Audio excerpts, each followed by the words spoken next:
A thrilling conclusion to the LV County Championship match between Leicestershire and Gloucestershire was ruined by the light after both captains had declared on the final day to set up a game.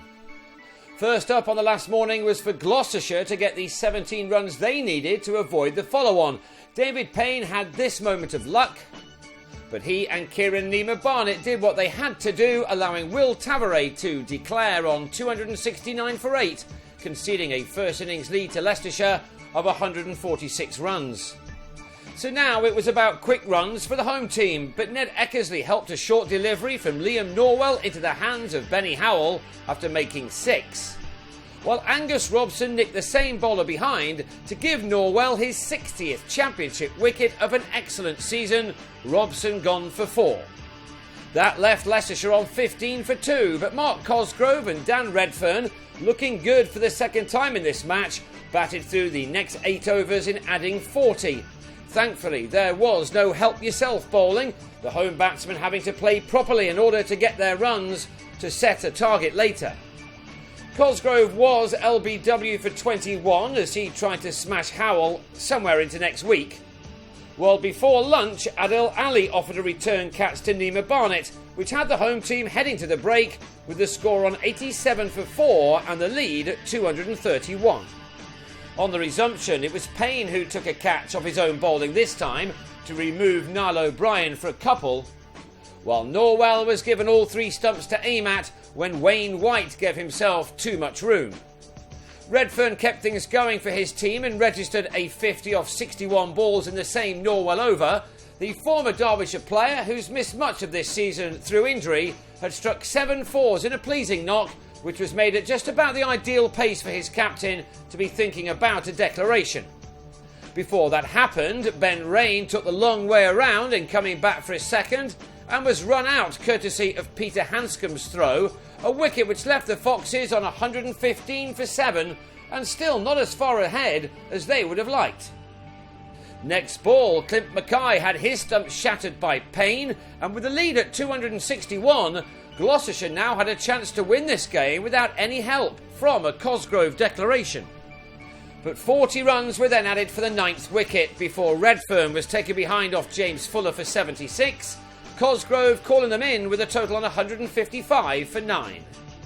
Gloucestershire were left then with a target of 302 off 56 overs, a good test for them ahead of their one-day cup semi-final at Yorkshire on Sunday. Through Chris Dent and Tavares, they made an ideal start too. Gloucestershire, thanks to their new coaching team of Richard Dawson and Ian Harvey, are arguably the most improved outfit of this summer, and they started this innings with positive intent. First, these two get into the tea break, with both openers still in and the total on 58 without loss after 14 overs. The match was set up very nicely indeed, and with both Tavares and Dent continuing to look good into the evening session, all the time spent in the dressing room watching the light and rain over the last 3 days, we were at least ensuring that we were going to have an exciting end to this contest. Dent has enjoyed his time at Grace Road, and in the 24th over of the chase, just after the 100 had been breached, the left-hander was in his second half-century of the game, this one using up 68 balls, from which he'd found the boundary 7 times. He'd made a much more patient 73 in the first innings. But in the same Rob Taylor over, Dent used a leading edge to offer the bowler a simple return catch to end the opening partnership on 108. Taylor struck again 2 overs later to remove Gareth Roderick LBW for 4, the target now down to 172 of 29 overs. So Tavares' innings was now a big one, and he swept Rob Sayer for his 4th boundary to get to his half-century off 104 balls. His was the knock that the rest could play around, but he too now needed to get a wriggle on. But in trying to do that on 52, he edged a wide ball from Rain behind, leaving with a total on 162 for 3. Hamish Marshall fell in the next over, LBW to White for a duck.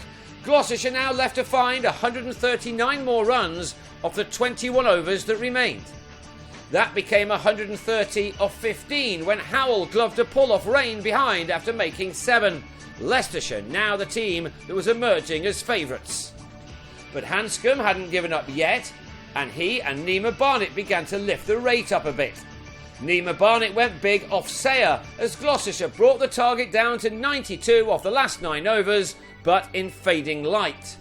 And after 2 more deliveries, the umpires had to take the players off, the match therefore being drawn, with Gloucestershire ending on 212 for 5.